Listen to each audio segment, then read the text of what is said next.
Hello and स्वागत है आप सभी का VFX बॉय पर। Welcome back to the channel. आज हमारे इस एक्सप्लोजन सीरीज़ का फाइनल वीडियो होने वाला है जिसमें हम लोग लाइटिंग और पायरोबेक वॉल्यूम के बारे में समझेंगे कि आपके एक्सप्लोजन को आप कलर कैसे कर सकते हो, आप रेंडर कैसे करोगे और ये एग्जैक्टली पायरोबेक वॉल्यूम क्या है और कैसे काम करता है। सो होपफुली आपको बहुत सारा टाइम मिला हो चीज़ें सेटल करने के लिए या रेडी करने के लिए, जो भी हमने सीरीज़ में सीखा है 4-5 पार्ट का जो भी था। तो होपफुली आपका सारा कैश सिमुलेशन सब हो गया है एंड आप रेडी हो, आप प्रिपेयर्ड हो आगे बढ़ने के लिए। तो इस वीडियो के लिए बहुत छोटा सा ही रहेगा एलिमेंट, जैसे हम लोग सब लाइट रेंडर और यही करने वाले हैं। बट अगर आपको कोई डाउट है या कोई इशू आ रहा है तो प्लीज़ आप दोबारा वीडियो देखिए, या तो आप मुझे मैसेज कर सकते हो, ईमेल कर सकते हो, लिंक्डइन पे, व्हाट्सएप पे या कहीं पे भी। एंड ऑब्वियसली अगर आप इस चैनल पर नए हैं तो प्लीज़ सब्सक्राइब कीजिए और उस बेल आइकन को दबाइए ताकि सबसे पहले आपको पता चले वीडियो का। क्योंकि अभी भी लोग हैं जो थोड़े अनसब्सक्राइब हैं, तो प्लीज़ सब्सक्राइब कीजिए ताकि अच्छा लगेगा जब आप सब्सक्राइब करोगे तो मुझे मोटिवेट होता है। और अगर आपको हुडिनी सीखने में इंटरेस्ट है तो डेफिनेटली आप मेरा डैम हुडिनी कोर्स में इनरोल कीजिए, क्योंकि इसमें हम लोग बिगनर से एडवांस तक सारी चीज़ें सीखने वाले हैं। तो बिना किसी देरी के इस वीडियो को शुरू करते हैं। सो यहाँ हमने लास्ट लेक्चर में इसको कैश कर लिया था, एक्सप्लोजन को, राइट। पूरा डेटा हमने बिल्ड किया था, शॉकवेव बनाया था, एक्सप्लोजन बनाया था। फर्स्ट चीज़ जो मैं आपको दिखाऊंगा कि इसको शेड कैसे करना है, यानी कि कलर कैसे करना है। तो यहाँ एक नोड लगाते हैं विच इज़ कॉल्ड पायरोबेक वॉल्यूम। इसको जैसे मैं कनेक्ट करता हूँ आपको देखिए थोड़ा शेडर चेंज हो रहा है। मैं ये पीछे का शॉकवेव हटा देता हूँ। फिलहाल से हम लोग एक्सप्लोजन पे ध्यान देते हैं। फर्स्ट चीज़ जो आपको पायरोबेक में दिखेगा वो है आपका स्मोक। ओके, ऊपर ये असाइन मटेरियल रेडी है तो आपको इसको टेक के रखना है, क्योंकि ये क्या कर रहा है, अगर मैं अंदर चलता हूँ, यहाँ आपको एक शेडर बना के दे रहा है जो हम लोग बाद में वॉल्यूम लाइट में यूज़ करेंगे। अगर हमको एग्जैक्टली लाइट करना है कि कैसा दिख रहा है एलिमेंट, तो ये तब काम आएगा। तो इसको हम लोग ऐसे डिफ़ॉल्ट पे रहने देते हैं। यहाँ स्मोक में, जैसे उसका नाम है, आप स्मोक के डेंसिटी को कंट्रोल कर सकते हो कि वो कितना थिक होगा या कितना पतला होगा, ठीक है। जैसे अगर मैं डेंसिटी स्केल बढ़ाता हूँ तो आपको देखिएगा हमारा जो स्मोक है बहुत ज़्यादा थिक हो गया है अभी। अगर आपको वैसा एक्सप्लोजन चाहिए जिसमें आपका स्मोक थिक हो तो आप कर सकते हो। अगर मैं 100 कर दूँ तो और ज़्यादा थिक हो जाएगा। एंड सिमिलर तरीके से अगर मैं कम कर देता हूँ 0.1 या 0.5, तो देखो स्मोक आपका कम हो जाएगा। 1 बाय डिफ़ॉल्ट था। इसके नीचे ऑप्शन आता है आपका स्मोक कलर का, ठीक है। तो आप चाहो तो आपके स्मोक को कलर कर सकते हो जैसा भी आपको चाहिए। एंड नीचे आता है शैडो कलर, कि आपका शैडो का जो कलर है ना, बेसिकली शैडो भी होगा अगर स्मोक होगा तो इन बिटवीन आपको दिखता है कि थोड़ा सा जो एज दिख रहा है या जिसमें आपको समझ में आता है वो डेप्थ है, तो वो शैडो का जो कलर है वो भी आप चेंज कर सकते हो आपके लाइट के हिसाब से या इन जनरल। एंड सिमिलर तरीके से नीचे शैडो डेंसिटी भी दी हुई है कि आपको देखो शैडो का डेंसिटी कितना चाहिए, कम ज़्यादा। और सेम एम्बियंट का शैडो, एम्बियंट यानी कि अब तक हमको पता है एम्बियंट यानी कि आपका सराउंडिंग, तो उसके हिसाब से शैडोज यहाँ पे आप मैनेज कर सकते हो। अगर आपको ओवरऑल स्मोक चाहिए ही नहीं तो आप इसको बंद कर दो, तो आपको स्मोक नहीं मिलेगा। बट आपको स्कैटर या फायर यूज़ करने के लिए स्मोक यानी कि डेंसिटी की ज़रूरत पड़ेगी, तो मैं इसको ऑन रखता हूँ। भले ही थोड़ा कम रखेंगे लेकिन इसको डिफ़ॉल्ट मैं ऑन रखता हूँ। फायर पे चलते हैं। फायर में मैं जैसे इसको ऑन करूँगा आपको देखेगा कि ये बहुत ज़्यादा वाइट हो गया, यानी कि बहुत ब्लोन्ड आउट हो गया फायर। सो बेसिकली ये रीज़न इसीलिए है क्योंकि हमने जो फायर का इंटेंसिटी बनाया, अगर मैं इसको कम भी कर देता हूँ जैसे 25, ठीक है, स्टिल आपको दिख रहा है कि वो बहुत ज़्यादा ब्लोन्ड आउट है, वाइट वॉश है या तो एकदम वाइट हो गया। सो इसका रीज़न एग्जैक्टली ये है कि हम लोग कोई अलग एक एट्रीब्यूट यूज़ कर रहे हैं जिसके वजह से ये एकदम ब्लोन्ड आउट लग रहा है। एंड बाय डिफ़ॉल्ट ये जो फायर का कलर आता है वो आता है आपका टेम्परेचर से, ठीक है। तो मैं नहीं चाहता कि यहाँ पे मैं टेम्परेचर के हिसाब से उसको कलर करूँ। आप डेफिनेटली कर सकते हो बट इस सिचुएशन में भी हमारा टेम्परेचर काम नहीं आ रहा है। जो मेरा कलर दे रहा है वो हीट दे रहा है, राइट। हमने बात पहले भी डिस्कस किया होता कि यहाँ आपको हीट कलर देगा और जो आपको ग्रेडियंट दे रहा है वो टेम्परेचर मिलेगा। बट आपका जो ब्राइटनेस आ रहा है, जो आपका कलर आ रहा है, वो एग्जैक्टली हीट से आ रहा है। ओके, तो यहाँ बाइंडिंग्स में चल के मैं फायर में इस इंटेंसिटी और कलर को दोनों को मैं करता हूँ हीट। बाय डिफॉल्ट जैसे ही हीट किया आप देख सकते हो कि थोड़े बहुत चेंजेस हुए यहाँ पे। तो फायर में सिमिलर तरीके से आप इंटेंसिटी कम ज़्यादा कर सकते हो कि आपको इंटेंसिटी कैसी चाहिए, ज़्यादा या एकदम हाई, राइट। तो अगर मैं इसको 15 पर रख के स्मोक थोड़ा बढ़ाता हूँ आपको दिखेगा कि आपका जो शेडर है वो प्रॉपर काम कर रहा है ना, स्मोक के हिसाब से। बट स्टिल इसको मैं थोड़ा कम कर देता हूँ, इतना ज़्यादा मुझे स्मोक ही नहीं चाहिए। मैं फायर में कंट्रोल करूँगा 15। नीचे रेंज दिया हुआ है, जैसे अगर आप सोचोगे तो ये रेंज हमेशा 0 से 1 के बीच में काम करता है। Majority of the cheese Houdini के अंदर जो भी आपका रेंज या रैम जाता है वो 0 से 1 के बीच में जाएगा। ओके, सो डिपेंड करता है कि आपका डेटा कितना बड़ा है तो आप उसको फिट करोगे, क्योंकि कैलकुलेशन के लिए ईजी होता है। अब अगर कोई भी वैल्यू 0 से 1 के बीच में रहेगा तो यू एग्जैक्टली नो कि आपका 0 मतलब कुछ भी नहीं है, 1 मतलब आपका मैक्सिमम, ठीक है। तो उसी हिसाब से यहाँ रेंज दिया हुआ है। तो अगर आप कंप्यूट करोगे तो हुडिनी ऑटोमेटिकली इसको कंप्यूट करके देगा कि अच्छा आपका ये पर्टिकुलर रेंज आ रहा है, रेंज के हिसाब से इंटेंसिटी आ रही है, तो आप यहाँ पे वो कंट्रोल कर सकते हो। सिमिलर तरीके से कलर के लिए भी दिया हुआ है रेंज। तो यहाँ मैं थोड़ा सा सोर्स चेंज करता हूँ, मैं चाहता हूँ कि 0 से 2 मेरा इंटेंसिटी यहाँ पे रहे रेंज का। और कलर के लिए बेसिकली मैं थोड़ा नेगेटिव वैल्यू से स्टार्ट करता हूँ, 0.9 से ऑलमोस्ट 0.9। सो बाय डिफॉल्ट अभी आपको लग रहा होगा यार ये तो एक्सप्लोजन जैसा बिल्कुल भी नहीं लग रहा है, ये शेडर एकदम फ्लैट लग रहा है या एकदम 2D टाइप का लग रहा है, इसमें डेप्थ नहीं है। सो एक मैजिकल एलिमेंट जो हम लोग अभी यूज करेंगे वो है फर्स्ट ऑफ ऑल मेरा कलर। यहाँ से मैं इसको कलर चेंज करता हूँ थोड़ा, एंड हम चलते हैं स्कैटर में। स्कैटर में जैसे ऑन करूंगा अब आपको दिखेगा उसके अंदर एक डेप्थ, उसके अंदर एक लाइट। बेसिकली स्कैटर क्या करता है, आपका जो इंटरनल लाइट है एक्सप्लोजन का वो आपको कैलकुलेट करके देगा, वो आपको बताएगा कि आपका इंटरनली कैसे स्प्रेड हो रहा है लाइट। तो ये बहुत अच्छा काम आता है आपका एक्सप्लोजन में कि स्कैटर कैसे काम कर रहा है, क्यों कर रहा है। तो यहाँ पे सिमिलर तरीके से ऑप्शन है कि आपको उसका इंटेंसिटी कितना रखना है। अगर मैं कम कर दूंगा तो उसकी इंटेंसिटी कम हो जाएगी सी, अगर मैं बढ़ा दूंगा तो जो उसका इंटेंसिटी यानी कि लाइट है वो ज़्यादा हो जाएगा। यहाँ पे सिमिलर तरीके से सेम अभी आपके शॉट के हिसाब से आपको टैकल करना है कि आपको एग्जैक्टली क्या दिखाना है, कैसे दिखाना है। हॉट कोर यानी कि आपका नीचे का जो एलिमेंट है वो कितना हॉट दिख रहा है, ओके, यानी कि वो कितना गर्म है वो पर्टिकुलर चीज़। यहाँ पे सिमिलर तरीके से रेंज दिया हुआ है, तो मैं यहाँ रेंज भी चेंज कर सकता हूँ कि मेरा रेंज स्कैटर का कहाँ से कहाँ तक होना चाहिए, ठीक है। एंड बेसिकली ये काम कर रहा है नीचे ये मास्किंग के हिसाब से कि मास्क का सेंटर और विड्थ कैसा है। इसमें थोड़ा सा एक मल्टीप्लिकेशन और एडिशन यूज़ किया हुआ है मास्क और विड्थ के हिसाब से। तो आप देख सकते हो अगर पायरोबेक वॉल्यूम हुडनी में जो कॉन्टेक्स्ट दिया हुआ है, जो पेज है, वहाँ पे आप रीड कर सकते हो कि एग्जैक्टली इसका मल्टीप्लिकेशन कैसा है। मास्क सेंटर, तो यहाँ मैं इसको जितना कम करूँगा आपका जो स्कैटर है वो उतना लेस ब्राइटन होगा, यानी कि वो उसका जो ग्लो है वो कम हो जाएगा। तो यहाँ आप चाहो तो थोड़ा बढ़ा सकते हो इसको, जैसे बाय डिफ़ॉल्ट ये 0.2 पे था, तो मैं चाहो तो इसको थोड़ा और ब्राइट कर सकता हूँ, जैसे 0.4। और मास्क बेसिकली उसका मिड पॉइंट से जैसा विद है, ठीक है, वो कैलकुलेट करता है कि वो कैसे जा रहा है, ओके। तो सिमिलर तरीके से अभी यहाँ पे जो भी, जैसे मैंने आपको बताया कि आपके शॉट के हिसाब डिपेंड करता है कि आपको यहाँ पे कितना स्मोक चाहिए, कैसी क्लैरिटी चाहिए, क्यों चाहिए, ठीक है। तो अपने शॉट के हिसाब से आप चीज़ें यहाँ पे मैनेज कर सकते हो कि आपको कैसा एग्जैक्टली लुक चाहिए उस चीज़ का, ठीक है। तो यहाँ मेरा पायरोबेक वॉल्यूम तो मैंने कर लिया है, बट यहाँ आपको एक इशू हो सकता है बाद में कि पायरोबेक वॉल्यूम बेसिकली डिस्प्ले में प्रॉपर नहीं दिखता। तो अगर आपको व्यू बोर्ड में प्रॉपर नहीं दिख रहा तो आप एक बार उसको रेंडर करके देखना कि रेंडर में कैसा दिख रहा है, एंड देन जब रेंडर में दिखेगा तो आप वहाँ से ट्वीक कर सकते हो, क्योंकि इसका डिस्प्ले का प्रॉब्लम है, ठीक है। अगर मैं ऐसे बाहर भी जाऊँगा और यहाँ वार्निंग में भी देखूंगा तो यहाँ लिखा हुआ रहता है कि some viewport visualization features might not be visible after this does not affect rendering. So आप डरना नहीं कि अगर यहाँ पे अलग दिख रहा है, क्योंकि ये इशू है इस चीज़ का। तो अगर यहाँ से मैं बाहर चलता हूँ या कहीं पे भी जाऊँगा तो मुझे लुक अलग मिलेगा, ठीक है, मेरे एक्सप्लोजन का लुक ही चेंज हो जाता है। सो ये इशू के लिए मैं क्या करता हूँ, मैं कैश के नीचे एक नल लगाता हूँ, ठीक है। हम लोग इसको लिख देंगे आउट एक्सप्लोजन। ये पायरोबेक को मैं हटा देता हूँ और बाहर चलते हैं, एक नया जियो बनाते हैं। यहाँ मैं ऑब्जेक्ट मोड लगाता हूँ और उस एक्सप्लोजन को यहाँ लेके आता है, एंड इस एक्सप्लोजन के नीचे अब मैं लगाऊंगा आपका पायरोबेक, ठीक है। तो इससे क्या मेक श्योर होता है कि जो मेरा एक्सप्लोजन है वो अलग से रहेगा यहाँ, एंड मैं इसको एक रेंडर टैब बना सकता हूँ ताकि मुझे बाकी कोई भी चीज़ कैलकुलेट नहीं करनी पड़े। सिमिलर तरीके से जैसे मैंने आपको दिखाया था, इधर नल लगाया था हमने ताकि यहाँ से कुछ भी कैलकुलेट नहीं हो और जो मेरा एक्सप्लोजन है वो अलग से रहे।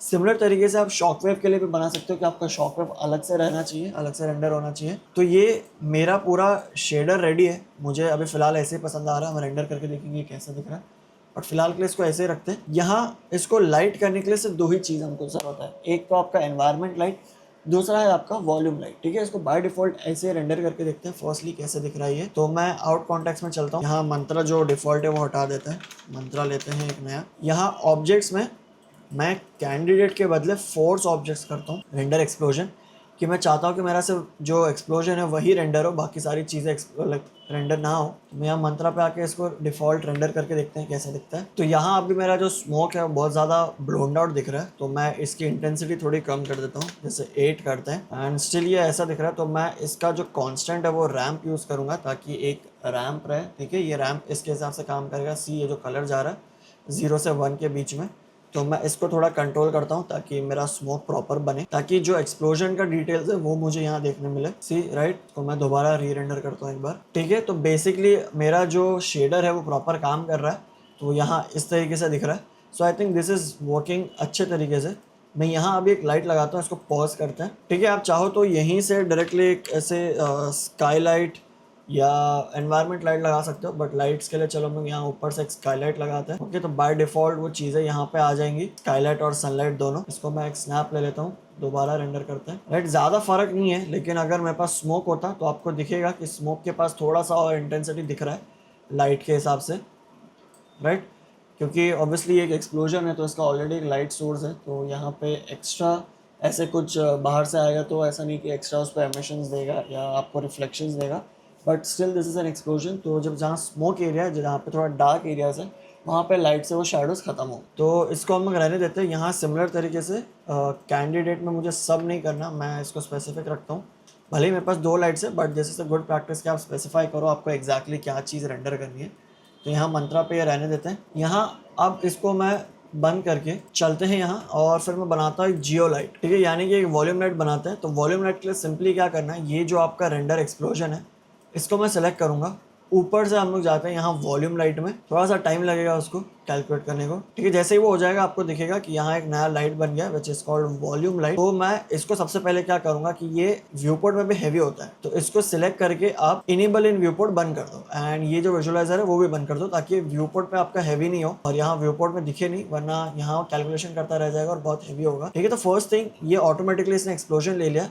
यहाँ हमको सेकेंडली क्या करना है, याद है जो मैंने आपको मटेरियल दिखाया था, तो ये मटेरियल हम इसके अंदर डालेंगे स्पेसिफाई करने के लिए कि यही मटेरियल आप यूज़ करो, ठीक है। ऐसा नॉट नेसेसरी, बट स्टिल मैंने उसको एक यहाँ शेडर दे दिया कि आपको यही यूज़ करना है भाई। और इसको अगर मैं अब रेंडर करूँगा तो ये आपको दिखेगा नहीं। क्यों नहीं दिखेगा? बिकॉज हमारे पास यहाँ वो लाइट जनरेट करने के लिए कुछ एलिमेंट है नहीं, कुछ सरफेस नहीं है, तो मुझे एक सरफेस की ज़रूरत पड़ेगी। मुझे पता है ये इशू होगी, तो मैं ग्रिड लगाता हूँ यहाँ पे, एंड वो ग्रिड अप्रॉक्स मेरे जो एक्सप्लोजन है उससे थोड़ी सी बड़ी होगी, या थोड़ा ज़्यादा ही बड़ा करते हैं, 30x30 रखते हैं, ताकि हमको लाइट इस पर प्रॉपरली दिखे। एंड आउट पे चल के हम रेंडर के साथ एक ग्रिड को भी रेंडर करेंगे। अब मैं अगर रेंडर करूँगा, राइट, सो यहाँ बाय डिफॉल्ट आपको दिख रहा है कि देखो कुछ लाइट जनरेट हो रहा है, बट ये ओवर पावर हो रहा है हमारे सनलाइट और स्काईलाइट की वजह से। तो मैं एक स्नैप लेता हूँ और इन दोनों को हटा देता हूँ फिलहाल यहाँ से, ताकि मुझे सिर्फ वॉल्यूम लाइट देखने मिले, राइट। तो बाय डिफ़ॉल्ट देखो आपको यहाँ दिख रहा होगा कि आपका वॉल्यूम लाइट जनरेट हुआ है अच्छे से। आप इंटेंसिटी यहाँ से कैलकुलेट कर सकते हो कि आपको कितना इंटेंस रखना है, कितना हल्का रखना है ये लाइट को। ये ऑब्वियसली तब काम करेगा जब आपके पास एक सरफेस होगा जहाँ पे आप उसको एमिट करवा सकते हो उस ज्योमेट्री के ऊपर, ठीक है, वरना ये काम नहीं करेगा। तो सिमिलर तरीके से अगर आपके पास कोई एनवायरनमेंट है जिसमें आपने ऐसा एक एक्सप्लोजन बनाया, आप अगर वहाँ वॉल्यूम लाइट जनरेट करोगे तो वॉल्यूम लाइट आपको दिखेगा और कुछ इस तरीके से दिखेगा, जो बहुत सुंदर लगता है, क्योंकि ये डेप्थ देगा आपको, राइट। कोई भी एक्सप्लोजन आप जब बनाते हो, अगर उस एक्सप्लोजन से अगर कोई लाइट एमिट हो रही है, जो कि होती है, राइट, एक्सप्लोजन एक खुद एक लाइट सोर्स है, तो वो जब फटेगा या एक्सप्लोजन होगा तो उसमें से ऑलरेडी एक लाइट एमिट होगा, तो ये एमिशन जो है ये सेम वॉल्यूम लाइट के ऊपर वैसे ही काम करता है। तो ये आपको एनवायरनमेंट में एक लाइट क्रिएट करके देगा। जैसे वो ऐसे बड़ा होगा, ग्लो होगा, डार्क होगा, तो उसी तरीके से लाइट भी एमिट होगा एनवायरनमेंट में, और जैसे वो ख़त्म होगा वैसे ही फिर वो कम भी हो जाएगा एनवायरनमेंट। तो आपको वो नेचुरल एक लेयर मिल जाएगा कॉम्प के लिए, राइट। तो यहाँ इसको ऐसे ही रहने देते हुए फिलहाल मुझे अच्छा लग रहा है। अगर मैं इसको कम करूँगा तो मुझे पता है इसके अंदर डिटेल्स है, ठीक है। यहाँ पे इवन दो वो ऐसे ब्लोन आउट लग रहा है, बट स्टिल कॉम्प में मैं इसको थोड़ा कम कर सकता हूँ, क्योंकि मेरे पास कंट्रोल रहेगा सारी चीज़ों का। ओके, तो एक लास्ट सिंपल ट्रिक मैं आपको दिखाता हूँ कि आप पासेस कैसे बना सकते हो इसमें। अगर मैं आउट पे जाऊँगा, मंत्रा पे, इमेजेस पे चलते हैं, एक्स्ट्रा इमेज प्लेन, यहाँ पे सबसे पहले एक प्लस करूँगा और मैं लिख दूँगा CE, ठीक है, ये यानी कि हमारे एमिशन के लिए होगा। तो ये आपको एमिशन के लिए एक नॉर्मल पास दे देगा। सेकेंड चीज़ सबसे इजी है, मुझे पायरो बेक वॉल्यूम पे जाना है, सेम अंदर यहाँ पायरो शेडर में एक्सपोर्ट्स में चलेंगे, यहाँ मंत्रा नोड में ऐड करूँगा, जो भी मंत्रा नोड मैं यूज़ कर रहा हूँ, ठीक है, कुछ इस तरीके से। और मैं चाहता हूँ कि स्मोक, स्कैटर एंड ये 3 चीज़ें मुझे पासेस में चाहिए, ठीक है। तो मैं उसको अपडेट करता हूँ ये सिलेक्ट करके। तो if I go to my out, तो मुझे दिखेगा यहाँ pyro fire, pyro scatter, pyro smoke और ये एमिशन, ठीक है, ऑटोमेटिकली यहाँ आ गया है मेरे पास। अगर मैं इनको दोबारा री रेंडर करूँगा तो अब मुझे ये पासेस अलग अलग से मिलेंगे, ठीक है। इसको रेंडर होने देते हैं थोड़ा, तो राइट, तो ये सारा चीज़ मैंने दोबारा यहाँ पे री रेंडर किया है। तो अभी आपको पता कैसे चलेगा कि मेरे पास पास है कि नहीं। सो यहाँ आपको नॉर्मली दिखेगा नहीं, बट एक छोटा सा आइकन है, इसको मैं अगर यहाँ ओपन करूँगा तो ये आपको C दिखेगा, यानी कि कलर पे ये बेसिकली आपके पासेस है। तो मैं जैसे ओपन करता हूँ आपको दिखेंगे बहुत सारे पासेस आ गए, जो सिमिलर यहाँ पे जैसा नाम था वही नाम है, ठीक है। तो सीई पे मैं जाऊँगा तो आपको एक्सप्लोजन का एक पास मिलेगा, अलग से ये सेव होता है। फिर आपको पायरो स्मोक मिलेगा, pyro scatter and pyro fire. So basically ये सारे लेयर जब आप सेव करोगे रेंडर करके, आपको .exr में ही सेव करना है, आपको जेपीजी में ये सेव नहीं होगा। पासेस .exr में ऑटोमेटिकली ये पासेस आपको सेव हो जाएगा, यानी कि एक ही इमेज रहेगा, उसके अंदर ये पासेस ऑटोमेटिकली रहेंगी। आप जब न्यूक पे जाओगे, आप शफल लगाओगे, आप कॉम करोगे, तो आप ये अलग अलग पासेस एक्सट्रैक्ट करके अलग अलग तरीके से, कहीं पे ग्रेड कम, कहीं ज़्यादा, कहीं कॉन्ट्रास्ट, कहीं कम, तो ये सारी चीज़ें आप कर सकते हो। ठीक है। सो ये आप पूरा पासेस के साथ रेंडर कर सकते हो। सिमिलर तरीके से यहाँ अगर मंत्रा में मैं आपको बताऊँगा कैसे रेंडर करना है, तो ऑब्जेक्ट्स हम लोग देख चुके हैं कि मुझे वही ऑब्जेक्ट्स फोर्स करना है जो मुझे रेंडर करना है। ठीक है। तो यहाँ कैंडिडेट ऑब्जेक्ट्स है, जो स्टार है वो हटा देना, स्टार यानी कि सब कुछ। ओके। एंड यहाँ कैमरा सिलेक्ट करना मत भूलना, डिफ़ॉल्ट से ऐसा कैम 1 में रहता है, अगर आपके पास रहे या ना रहे। तो मेरा तो अभी लकीली कैम 1 ही नाम है, बट स्टिल अगर आपके पास दूसरा कैमरा है तो कैमरा वहाँ से सिलेक्ट करना रेंडर करने से पहले। एंड यहाँ पे रेंडर करंट फ्रेम के बदले रेंडर रेंज करना। ठीक है। वरना आप एक रेंडर करोगे, उसको भले ही 2-4 मिनट जो भी लगेगा, आपको लगेगा यार सो जाता हूँ, और आप सुबह उठ के देखोगे कि आपको सिर्फ एक ही फ्रेम रेंडर हुआ है और पूरा सीक्वेंस नहीं हुआ है। काफ़ी बार मेरे साथ भी हुआ है। तो प्लीज़ ध्यान में रखना है कि आपको पूरा अगर रेंज रेंडर करना है, यहाँ से रेंडर फ्रेम रेंज करोगे तो वो उस रेंज को रेंडर करेगा। ठीक है। एंड यहाँ इमेजेस में आपको सेव करना है कि आपको कहाँ चाहिए वो जो भी आपको रेंडर करना है। ठीक है। तो यहाँ आपका ये पाथ रहेगा, इसको मैं ऐसे मिडिल क्लिक करूँगा तो आपको दिखेगा कहाँ सेव हो रहा है ये। तो यू कैन रेंडर और सेव .exr में करना है, याद रखना। तो ये सारे पासेस आपके उसमें सेव हो जाएंगे। तो होपफुली आपको ये पूरा एक्सप्लोजन सीरीज पसंद आया होगा। इसमें मैंने कोशिश किया कि सारी चीज़ें इन डेप्थ, इन डिटेल आपको एक एक चीज़ बताऊँ जो आपको फायर के लिए या एक्सप्लोजन के लिए ज़रूरत पड़ेगी, कि आपको किस तरीके से सोर्स बनाना है, किस तरीके से वेलोसिटी करनी है, या आपको पार्टिकल्स अगर एक्सप्लोजन बनाना है तो वो कैसे बनता है। सो होपफुली आपको बहुत सारा नॉलेज मिला हो, आपको अच्छा लगा हो, आपने कुछ चीज़ें बनाई हो। प्लीज़ इस चीज़ को फॉलो करके आप कुछ बनाइए, मुझे टैग कीजिए, अपने शोरील में डालिए, क्योंकि चीज़ें ठीक हो रही है, बहुत सारे जॉब्स अवेलेबल हो रहे हैं, स्टूडियोज़ में भी काम आ रहा है। सो स्टिल मैं अपने स्टूडेंट्स को भी यही कहता हूँ, आपको भी यही कहूँगा, प्रैक्टिस कीजिए, शोरील बनाइए, क्योंकि आपके पास अभी भी टाइम है।